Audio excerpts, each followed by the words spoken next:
জুলাই হত্যাযজ্ঞে কার্যক্রম নিষিদ্ধ আওয়ামী লীগ নেতা ওবায়দুল কাদেরের যথেষ্ট দায় রয়েছে বলে জানিয়েছেন চিফ প্রসিকিউটর মোহাম্মদ আমিনুল ইসলাম। দুপুরে কাদের সহ 7 আসামির বিরুদ্ধে মানবতা বিরোধী অপরাধ মামলায় প্রসিকিউশনের যুক্তি তর্ক শেষে আয়োজিত এক ব্রিফিংয়ে কথা বলেন তিনি।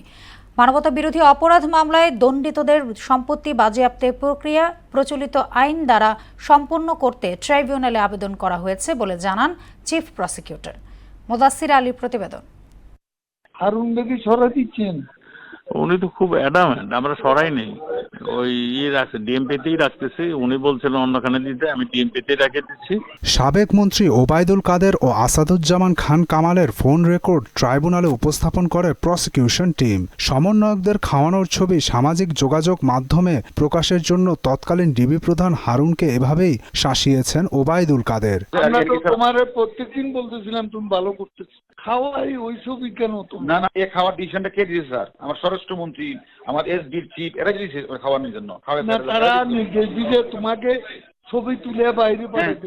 আন্তর্জাতিক অপরাধ ট্রাইব্যুনাল 2-এ কাদের সহ 7 জনের বিরুদ্ধে জুলাই আন্দোলনে মানবতা বিরোধী অপরাধ মামলার বিচার চলছে। সে মামলায় প্রসিকিউশনের যুক্তি শেষ হয়েছে। আসামিদের দায় কেমন তার ব্যাখ্যা দেন চিফ প্রসিকিউটর মোহাম্মদ আমিনুল ইসলাম। আসামিদের যে নানান বক্তব্য, নানান কর্মকাণ্ডে সারা দেশে পুলিশ এবং ছাত্রলীগের যৌথ প্রযোজনায় যে হত্যাকাণ্ড সংঘটিত হয়েছে, সেখানে প্রায় 3,05,000 এর উপরে গুলি ব্যবহার করা হয়েছে। ওবায়দুল কাদেরকে একজন রাজনৈতিক জোকার উল্লেখ করে তার যথেষ্ট দায় রয়েছে বলে জানান চিফ প্রসিকিউটর মোহাম্মদ আমিনুল ইসলাম।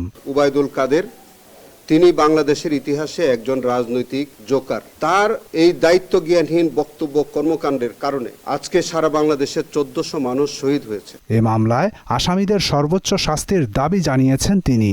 এটি সহ জুলাই আন্দোলনে অন্য মামলায় দণ্ডিতদের সম্পত্তি বাজেয়াপ্তের প্রক্রিয়াটি প্রচলিত আইনের মাধ্যমে সম্পন্ন করতে ট্রাইব্যুনালে আবেদন করা হয়েছে বলে জানান তিনি।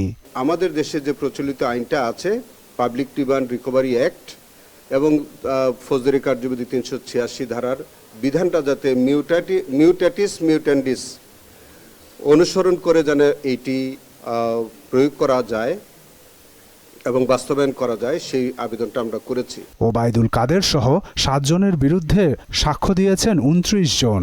প্রসিকিউশনের পক্ষ থেকে আমরা সর্বমোট 29 জন সাক্ষীর সাক্ষ্য দিয়েছি। মুদাসসির আলী, মোহনা সংবাদ, ঢাকা।